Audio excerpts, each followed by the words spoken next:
तो जो बात आपको बता रहा था, एक लगातार लेक्चर लेने से जो है आपकी जो है इंटेंसिटी कम हो जाती है और लोगों का इंटरेस्ट ब्रेक हो जाता है, तो कभी ब्रेक ले लेना ज़रूरी है।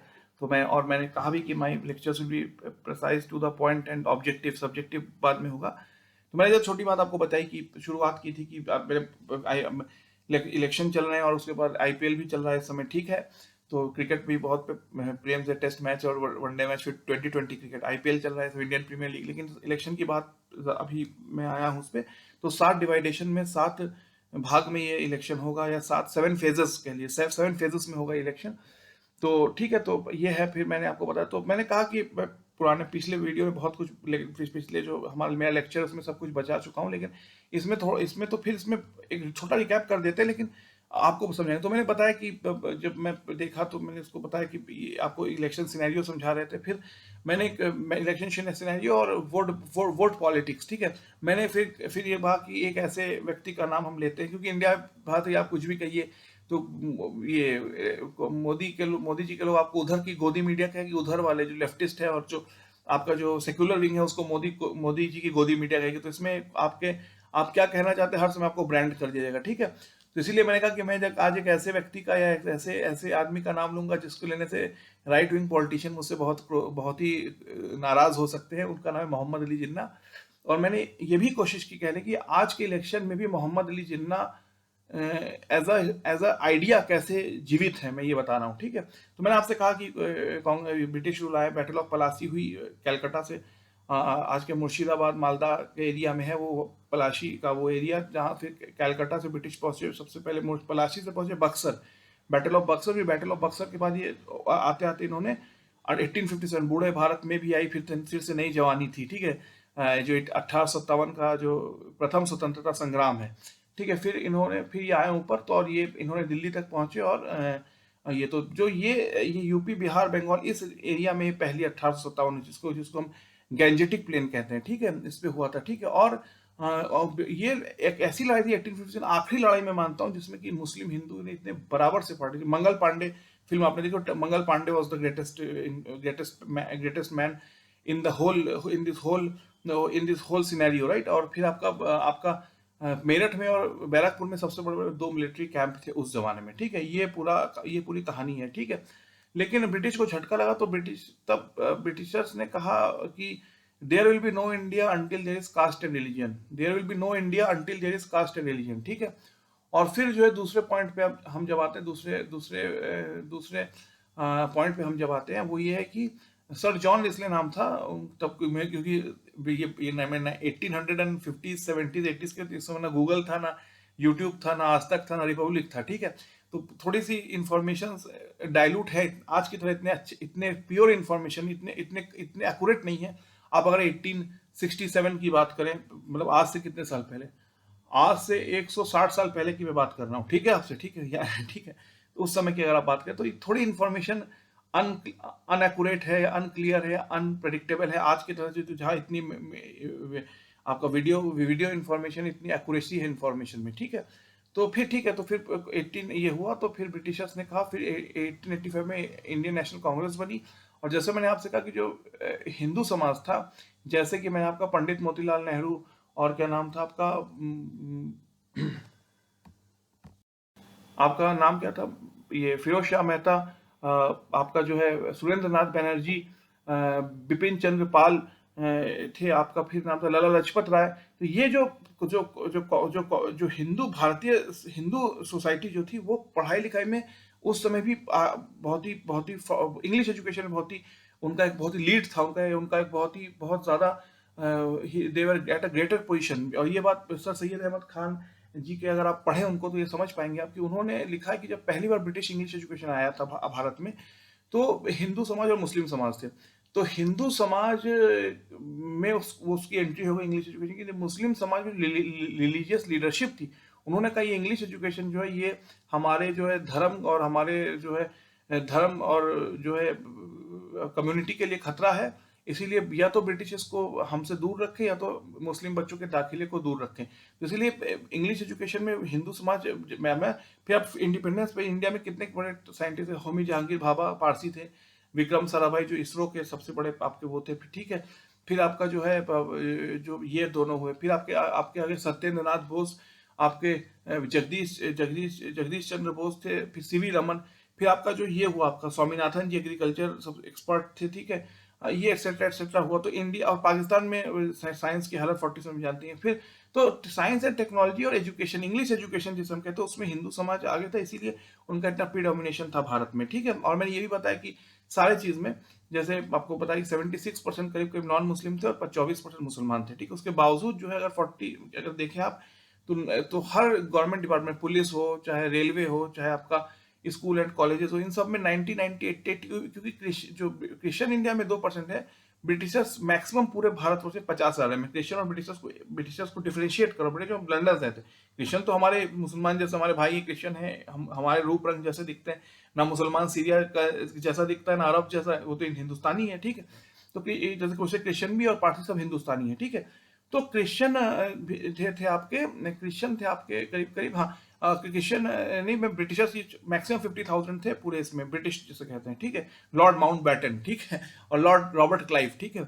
ये मैं आपको कहना चाहता हूँ, ठीक है। तो ये था, ठीक है। तो मैं जो बात अभी भी बता रहा था आपको, तो इसी कारण जो है, तो और क्योंकि आप अभी अगर आप देखें तो जनरल जिसको आप सवर्ण कहते हैं, ब्राह्मण बनिया ठाकुर, 10 से 11, अभी तो 8 या 9% होंगे, 10 से 11% कभी रहे होंगे भारत में। और क्योंकि ब्रिटिश इंडिया में आपके मुसलमान भी थे, अखंड भारत था, तो तब मुस्लिम 24%, तो मेरे हिसाब से 7 से 8% से ज्यादा ये जनरल कैटेगरी कभी रही नहीं है। क्योंकि अभी अगर आप देखें 52% ओबीसी है, 20 आपका 4 या 26% आपका SC ST है, तो इसको मिला लीजिए आप, आपका तो 80% तो 52, हाँ इसके आसपास हो जाता है। फिर भारत में मुसलमान भी हैं अगर आप देखें, फिर आपका जो है फिर आपका जो है वो 2% क्रिश्चियन है। तो अभी भी है, इसको इसके हिसाब से कैलकुलेट, मेरा जो मानना उसमें कोई गूगल नहीं था, ये माइक्रोसॉफ्ट और ये सब ये नहीं था, लेकिन मेरा मानना है क्योंकि 24% मुसलमान थे और थे, तो जो जनरल कैटेगरी थी ब्राह्मण बनिया ठाकुर, वो 9 से 8% से ज्यादा कभी नहीं रही। लेकिन इसके बावजूद इनका इतना कमांड था इंडिया में कि ये जो आपका जो है, अगर आप देखिए पॉलिटिक्स तो है ही, उसके बाद अगर आप देखिए साइंस एंड टेक्नोलॉजी आपका देखिए, आपका स्पोर्ट्स देखे, मेजर जनरल ध्यानचंद ठाकुर थे यूपी के, सुनील गावस्कर, सचिन तेंदुलकर, पंकज रॉय ब्राह्मण थे, बंगाली ब्राह्मण थे, वो मराठी ब्राह्मण थे। संग म्यूजिक में अशोक कुमार गांगुली, किशोर कुमार गांगुली, देव आनंद, और आपका जो है देव आनंद एक्सेट्रा थे आपके, KL सहगल, आप नाम सुन समझ सकते हैं। तो जो इतने 7 या 8% होने के बावजूद, चाहे फिल्म हो, चाहे पॉलिटिक्स हो, चाहे साइंस एंड टेक्नोलॉजी हो, इन सब में, एजुकेशन और रेलवे भी, गवर्नमेंट सर्विस मिला लीजिए, इन सब में अपर, और जैसे एयरफोर्स था उसमें भी अगर पहले 6 जनरल सुब्रतो मुखर्जी, उसमें भी अगर आप देखें तो 6 में से आपको 6 में तो हिंदू थे ही थे वो लोग, लेकिन वो भी जो है जिसको आप कहते हैं सवर्ण हिंदू, जिसको आप जनरल कास्ट हिंदू कहते हैं। तो इनका इतना डोमिनेशन था कि 7 या 8% भारत की आबादी थी जनरल कास्ट हिंदू की, उसमें ब्राह्मण्स को और भी आप मान लीजिए 3% वो है, अभी 3% ही मैक्सिमम रहे होंगे। उनका इतना डोमिनेशन था पूरे भारतवर्ष में, ठीक है। इसी के लिए एक तरह से रिजर्वेशन इस डोमिनेशन को डाइल्यूट करने के लिए उनको उसका एक रोल है, ठीक है। लेकिन ये तो एक कहानी हुई चलिए, लेकिन आज अब मैं अभी पे आता हूँ जो मैं कहने की कोशिश कर रहा हूँ, ठीक है। और मैं ये सुनने के नाते आपसे कहना चाहता हूँ, तो ठीक है। तो ये था, ठीक है।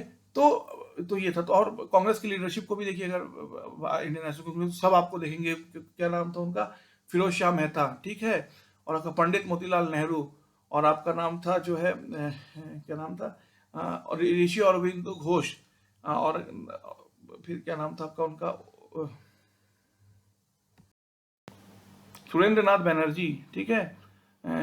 फिर आपका ये था, फिर बंगाल से आपके नेताजी सुभाष चंद्र बोस, ठीक है। तो चाहे पंडित जवाहरलाल नेहरू, ठीक है, हाँ, मोहनदास करमचंद गांधी जी, ठीक है, आपका साउथ से चक्रवर्ती राजा गोपालाचारी। तो ये भी जो कांग्रेस की लीडरशिप भी थी, आप भीमराव अम्बेडकर जी को छोड़, वो तो दलितों के बहुत महान नेता, तो उसमें भी अगर फ्रीडम स्ट्रगल में भी देखे तो ये 7 या 8% जनरल कैटेगरी थी, इन्होंने लीड किया करीब करीब, जो 47 तक की मैं बात करूं, उसके बाद भी अगर आप देखें, ठीक है। लेकिन ये तो चीज है, लेकिन जो है तो ब्रिटिश बार बार इस नैरेटिव को पुश कर रहे थे कि India is not a nation, the idea of India is as stupid as the idea of equator, and you need a foreign imperial power to give equal justice. We are Englishman, British ने कहा we are Englishman, and you are need of foreign imperial power to give justice to all the creed, caste, religion people who are fighting against each other, ठीक है। So this is India is like a social contract between all the caste and religion, and you need a foreign imperial power to give equal justice who are Englishman. Britishers ने ये कहा, ठीक है। तो ये हुआ, ठीक है। तो ये हुआ तो 31 पे आया मैं 1929-30 पूर्ण स्वराज पे। तो जिन्ना साहब अम्बेडकर जी जो कि कह रहे थे ये हिंदू अपर कास्ट रूल होगा, होम रूल से ही ये बात हो रही थी। और मास्टर तारा सिंह जो कि Sikh Sikh Hindu rule over Sikh Sikh community की बात करें, ठीक है। लेकिन जिन्ना साहब का बहुत एग्रेसिव था मुस्लिम लीग का, उन्होंने कहा दो अलग मुल्क है। और अम्बेडकर जी का पूना पैक्ट 32 की मैं बात करूंगा। और पंजाब में तो जो हुआ 84 के समय आपने सब देखा, ठीक है। लेकिन अब आते इस पे, तो जो अब मैं क्यों कह रहा हूँ Jinnah as a thought process, as a thought, Jinnah आज भी एक जिन्ना और ब्रिटिशर्स का ये कहना कि the idea of India is as stupid as the idea of equator, idea of equator, idea of equator. These are all different caste and creed who are quarreling among each other, ठीक है। So you need a foreign imperial power to provide justice। और ये हमारे constitution को भी आप देखिए, fraternity, liberty, equality and justice, और सोशल, सेकुलर, रिपब्लिक, डेमोक्रेटिक। तो फ्रेंच कॉन्स्टिट्यूशन को अगर पढ़े, और सारे जो फेमस रिपब्लिक्स है, फ्रेटर्निटी, इक्वालिटी, लिबर्टी, जस्टिस आया आपका कॉन्सेप्ट ऑफ इंपीरियल जस्टिस, कि इतना बटा हुआ देश है, इतने इसमें इतने जाति, धर्म और मजहब है, कि एक foreign imperial power, imperial justice ही आपकी इसमें एक बराबरी का, इसको ब्रिटिश कहते हैं we are English man, and British English man will create a equal level playing ground among all the fighting religion, caste and creed and language, from Madras Tamil to Punjab to Manipur to Maharashtra, then Brahman, Baniya, Thakur, Dalit, then आपका हिंदू, मुसलमान, Christian and Sikh, all of them British will play level playing field. ये British English man, ठीक है। ये इसी को imperialism कहते हैं, ठीक है। मैं आपको बता रहा हूँ, ठीक है। चलिए उस पर आते हैं। ये एक छोटी कहानी, लेकिन आप आइए। तो मैं क्यों कह रहा हूँ Jinnah as a thought process is still alive. मैंने उस दिन कहा ना कि idea of constitution, idea of India, idea of secularism, idea of socialism, और idea of computer science and engineering. तो आइडिया को समझना बहुत जरूरी है। जैसे कांग्रेस और बीजेपी में डिबेट होता है, आप सुनते हैं। तो जिन्ना अभी भी मैं कहता हूँ अलाइव क्यों है, और ब्रिटिशर्स का जो है डिवाइड एंड रूल, या क्या कहते हैं ब्रिटिशर्स का, the idea of India is as stupid as the idea of equator. ये आज का, and you need a foreign power to have a justice to all the people when we are the Englishman. तो ये जो concept था वो क्या। तो आप कभी भी आप इलेक्शंस के न्यूज को देखिए। अभी मैं देखता हूं, तो जैसे ही मैं किसी डिस्ट्रिक्ट, समझ लीजिए यूपी का एक डिस्ट्रिक्ट अलीगढ़, या समझ लीजिए एक डिस्ट्रिक्ट है आपका अलीगढ़ है, एक डिस्ट्रिक्ट समझ लीजिए आपका बॉर्डर पे पिथौरागढ़ उत्तराखंड में आता है। कोई भी आप डिस्ट्रिक्ट देखेंगे तो उसमें पहला जो जो मैं देखता हूँ, पूरा पैनल बैठता है रिपब्लिक टीवी का, एनडीटीवी का, सब तो कैलकुलेटर लेके बैठते हैं कि कितने मुसलमान हैं, फिर हिंदू कितने हैं। यूपी में 20% के आसपास मुस्लिम है। हिंदू में कितने ब्राह्मण हैं, ब्राह्मण, बनिया, ठाकुर, जनरल कास्ट, कितने ओबीसी है, कितने दलित समाज है। इसमें पूरा खेल चलता रहता है। मैं देखता रहता हूँ, ये जब भी कोई चैनल बात करता है तो वो तो इस बात को जरूर से कोई ना कोई पैनलिस्ट कहता है कि आप ये कह रहे हैं यहाँ तो ये इतनी दलित पॉपुलेशन है, कोई कहता है यहाँ इतना जो है अपर कास्ट पॉपुलेशन है, जनरल कास्ट, कोई कहता यहाँ ओबीसी है, यहाँ कोई कहता मुसलमान। जैसे कुछ यूपी के कुछ क्षेत्र में मुसलमान काफी हाईली पॉपुलेटेड है एज कम्पेयर, ठीक है। तो इसी के कारण तो ये तो मैं क्या कहना, दुर्भाग्य कहिए, दुर्भाग्य कहिए, अत्यंत दुर्भाग्य कहिए, मतलब कि हमारी नियत कह लीजिए, हमारी किस्मत कह लीजिए। आज भी जिन्ना एंड ब्रिटिशर्स, अब मैं टू नेशन थ्योरी की मेनी नेशन थ्योरी कहता हूँ। और इसको मिस्टर अधिकारी, कम्युनिस्ट या लेफ्ट विंग पार्टी के बहुत बड़े थे, तो उन्होंने उनका एक डॉक्ट्रिन भी अधिकारी डॉक्ट्रिन कहते। उन्होंने जब भारत को देखा तो उन्होंने कहा India is a combination of 28 सब डिविजन्स या 28 सब नेशनैलिटीज। इंडिया इज तो उसमें इंडिया, पाकिस्तान, अब ये बांग्लादेश, म्यांमार, इन सबको मिला लीजिए, जब अखंड भारत जिसे हम कहते हैं, तो India is a combination of 28 सब नेशनैलिटीज। इसको अधिकारी डॉक्ट्रिन कहते हैं। अधिकारी जी कम्युनिस्ट और लेफ्टिस्ट पार्टी के बहुत बड़े वो विचारक या थिंकर थे, ठीक है, या मेंबर थे कह लीजिए, ठीक है। तो जो ये था, तो जो ब्रिटिशर्स की, मैं टू नेशन तो जिन्ना साहब की थ्योरी थी, ब्रिटिशर्स की जो मेनी नेशन थ्योरी थी, और जिन्ना साहब एज अ सिंबल, क्योंकि पाकिस्तान के फादर ऑफ, जैसे इंडिया के father of nation Mahatma Gandhi, Pakistan के फादर ऑफ मोहम्मद अली जिन्ना है, ठीक है। तो जो मेनी नेशन थ्योरी थी ब्रिटिशर्स की, और जो मुस्लिम लीग की two nation theory, Mohammad Ali Jinnah या जिन्ना साहब की टू नेशन थ्योरी, ब्रिटिशर्स की मेनी नेशन थ्योरी।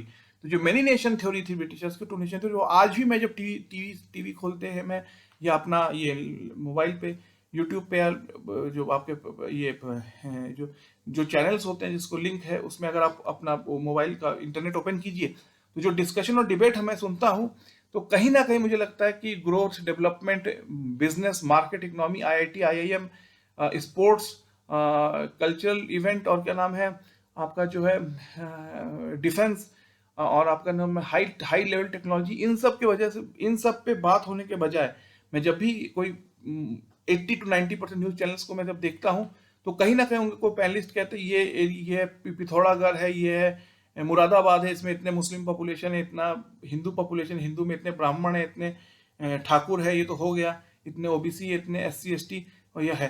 तो ये जो चीज, अब ये मैंने बताया, मैंने आपको जैसे बताया, छोटा छोटा इसका बैकग्राउंड भी है कि ब्रिटिश इंडिया बना 1885 में, कांग्रेस का फॉर्मेशन हुआ। अब ब्रिटिश इंडिया में अगर देखें, तो किसी किसी तरह से भी जो मेरा मानना है कि उस समय गूगल या ये यूट्यूब या आज तक नहीं था, लेकिन जो ब्राह्मण बनिया ठाकुर, जो जो जो जनरल जो जिसको जनरल कैटेगरी के, तो 8 से 9% ज्यादा कभी थे नहीं। हाँ, जो मुझे मुझे मानना है, क्योंकि उस समय ब्रिटिश इंडिया में 25% के आसपास मुसलमान थे, ठीक है। लेकिन तब भी अगर देखिए, क्योंकि मुसलमान तो इंग्लिश एजुकेशन में काफी पीछे हो ही गए थे, लेकिन तब भी अगर देखिए, इन तीन कॉम्बिनेशन कम्युनिटी का इतना ज्यादा पॉलिटिक्स पे कंट्रोल था, पॉलिटिक्स पे ही नहीं, एक्टिंग, फिल्म इंडस्ट्री पे, अगर उस समय की जो चलचित्र कहते थे, अभिनय कहते थे, स्पोर्ट्स पे आर्मी पे भी अगर आप देखें, जो बड़े बड़े टॉप पोस्ट थे, ये भी आर्मी की एक बहुत बहुत ही क्रिटिकलिटी थी। फर्स्ट वर्ल्ड वॉर में 50% मुसलमान थे, लेकिन अगर आप अपर पोस्ट की बात करें, जो हाई लेवल जो पोस्ट होते थे ब्रिटिश इंडियन में, general Thimayya, general J N. Chaudhuri, general general Cariappa, हाँ, जनरल मानिक शाह तो पारसी थे, लेकिन ये सब जो बड़े बड़े पोस्ट थे, air air chief general Subroto Mukherjee, उनके नाम पे सुब्रतो कब होता है, ठीक है।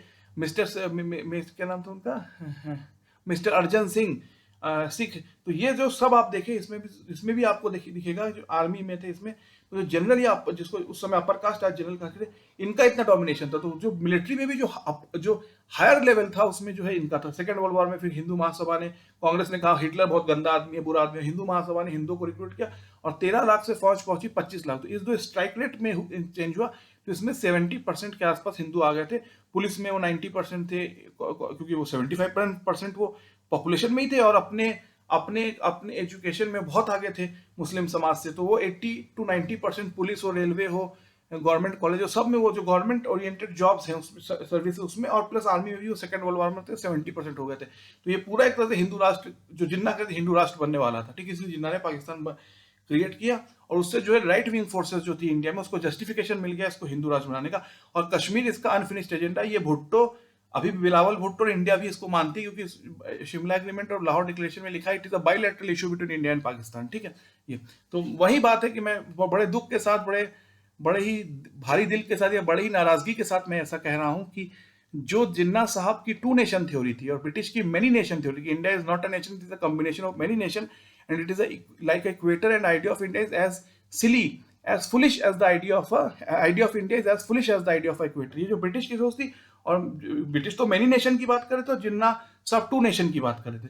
तो वो एज अ थॉट, जिन्ना साहब का 2 नेशन थ्योरी और ब्रिटिश का मेनी नेशन थ्योरी, मैं जब आज के न्यूज को देखता हूँ, न्यूज चैनल्स को, जो पॉलिटिकल लीडर से बात होती है, तो मैं देखता हूं कि वो आज भी अलाइव है, आज भी अवेलेबल है भारत में। और ये बहुत ही दुख और धिक्कार की बात है। आरिफ मोहम्मद खान साहब ने भी कहा था कि मुझे वो दुख होता है जब आप एक रिपोर्टर से कहा था कि आप ये पूछते हैं इस कम्युनिटी का रिलेशन भारत की इस पार्टी से, इस डिस्पेंसेशन से क्या है, ठीक है। तो वही मैं फाइनली कह देता हूँ in English, I conclude that when I see the political scenario today, 2024 election going on, it will be in 7 phases. So when the reporters talk to political parties and the representative in all districts or in all areas or in all point of time, right? So I see that still the focus is not on business, economy, growth, IIT, IIM, education, technical education, or sports, or what you can say infrastructure. In anywhere, what I see from my eyes and my viewpoint, it is still the concept that British said that India is union of many nations.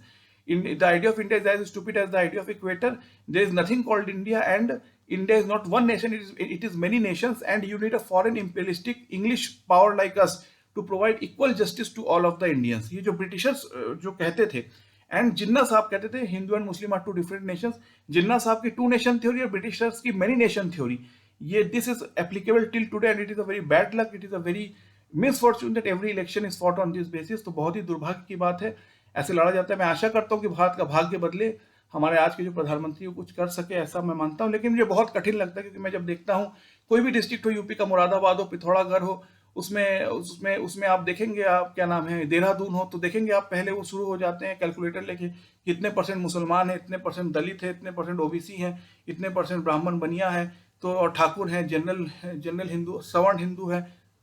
ये बड़ा ही दुर्भाग्यपूर्ण, it is very very distressing that how, क्योंकि Indian army में ना Google में ना Yahoo में और ना माइक्रोसॉफ्ट में ऐसा कोई डिवाइडेशंस का कॉन्सेप्ट है, ठीक है। सो आई होप, मैं आशा करता हूँ कि मोदी जी, क्योंकि वो प्रधानमंत्री हैं, देश के प्रधानमंत्री, कांग्रेस और बीजेपी के प्रधानमंत्री हैं, वो कुछ करेंगे। और this concept of Britishers that India is many nations and idea of India is as stupid as the idea of equator, and there is nothing called India, and you need a foreign imperialistic power. We are the Englishmen and you need a foreign power to provide equal justice and equality to all. And then Jinnah, that India is not a nation, it is a two nation. The concept of two nation theory is absolute, and Hindu and Muslims are different, two nations all together. ये जो चीज़ है कि जो जिन्ना साहब की two nation theory and Britishers की many nation theory, that it is the idea of India is as silly as equator, and you need a foreign imperialistic power to give equal justice and equality to all. ये मैं मानता हूँ अब खत्म होनी चाहिए, और अब भारत जो है अखंड सिंगल भारत की तरह हम लोग को विचार करना चाहिए। ये मैं आशा करता हूँ, और मैं आशा करता हूँ कि हमारे यशस्वी प्रधानमंत्री मोदी जी इसको करने की कोशिश करेंगे। धन्यवाद धन्यवाद धन्यवाद। और मैं आशा करता हूँ कि भारत आगे बढ़े। किसी पॉलिटिकल पार्टी या पॉलिटिकल नेता की बात करना थोड़ा सा मेरे लिए ठीक नहीं होगा, अशोभनीय हो जाएगा। भारत के प्रधानमंत्री भारत के हैं, चाहे वो राजीव जी हो, चाहे इंदिरा जी हो, चाहे अटल जी हो, चाहे आज मोदी जी हो। प्राइम मिनिस्टर किसी देश या किसी पार्टी या किसी दल का या धर्म और जाति का नहीं होता, वो भारत का प्रधानमंत्री है। और ये फिर मैं बार बार रिपीट करूँ, थोड़ा खराब लगेगा आपको, लेकिन मैं रिपीट करता हूँ कि the concept that India is many nations and the idea of India is as stupid as the idea of equator and need of foreign imperialistic English power to give equal justice and equality to all people. ये first many nation theory और जिन्ना साहब की two nation theory, ये अब खत्म होनी चाहिए। भारत ना many nation है ना टू नेशन है, भारत अब वन यूनिफाइड नेशन है। Thank you thank you thank you, धन्यवाद।